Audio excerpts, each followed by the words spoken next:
Apa kabar dirimu? Maafkan andai mengganggu lenamu. Dia ni kalau dah tegur ai setan tu, dia dah tak tahu apa-apa dah. Apa Syam? Bangunlah. Syam. You uruskan dia. You uruskan dia. Kalau ayah tahu ni, mati dia ayah kerjakan. Anak tak sedar diuntung. Bila hari ni, kau jangan bermimpilah. Kau terima ajalah pinangan Saiful tu.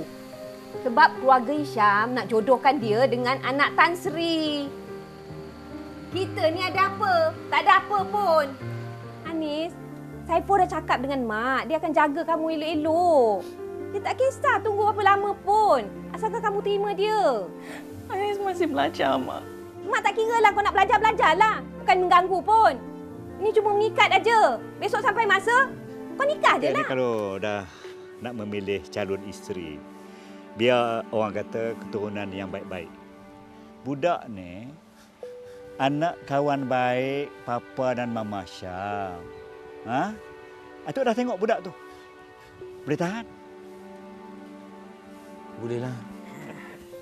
Kiranya belum kita mengikat janji apa-apa ni. Apa kata tunjuklah nak darah awak tu.